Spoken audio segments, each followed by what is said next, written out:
Lyme disease is the fastest growing infectious disease in America, and contrary to what many think, it's very much present right here in California. Our own Brooke Landau suffered one of the worst recorded cases ever and is now a national spokesman for the disease. Here's a look at her personal story. Brooke, there could be rain in San Diego today. That's right, guys. It's going to be an interesting morning. You wake up to her every weekend. If you think I'm going to ride that, think again. Wow, and it has legroom, too.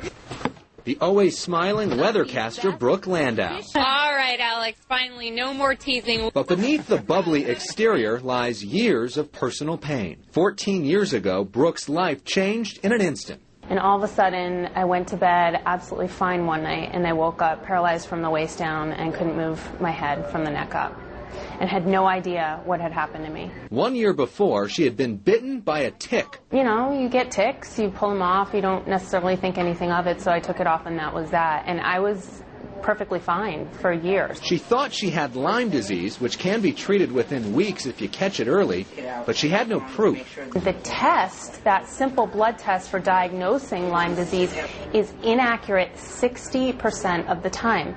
So for 7.5 years, I couldn't get a positive blood test. They would tell me that I was crazy and it was all in my head. These are all the pills that I took in one day.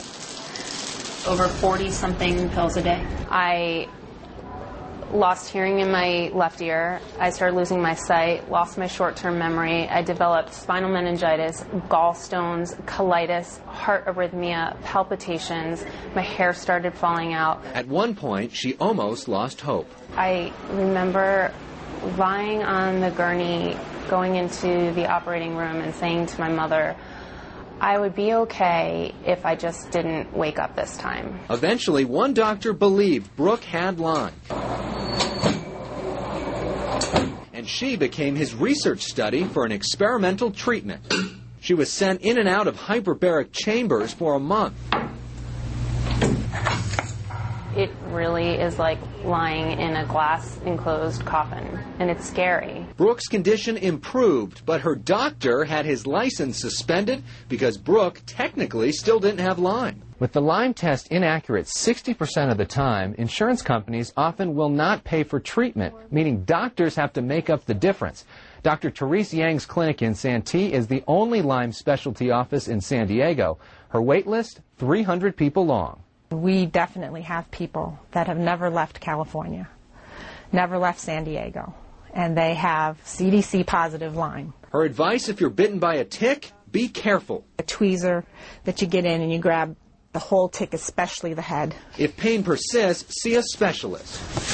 What keeps me going is the number of people that do get better. I had to show you this. This is so cool. Among them, Brooke. After years of treatment, tests now show she's Lyme-free. She's learned to make it through virtually any hardship. Not to sound like a Nike commercial or anything, but you just do it. You just do it.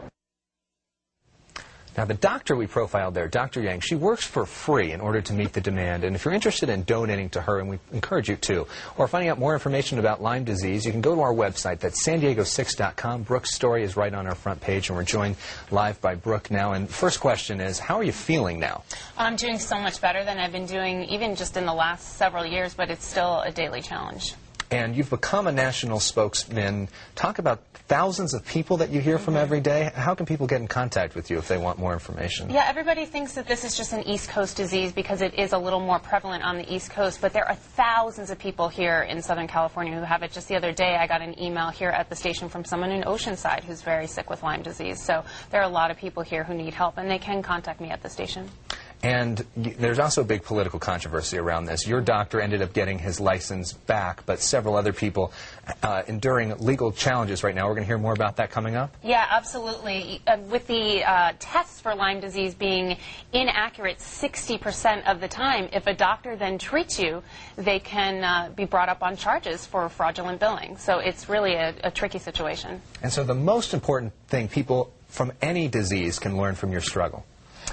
You know, I think that you just have to have this relentless hope that things will get better, because things are in a constant state of change. And yes, you can get worse, but you can also get a lot better, as I did. It took a very long time. It took me over 14 years, but I'm here and well and much better, and you can't let go of that hope. Well, we thank you for your bravery and your courage in sharing and exposing so much of your own life, and I think a lot of people can learn from it and already have, and you've helped so many thousands of people over the years. And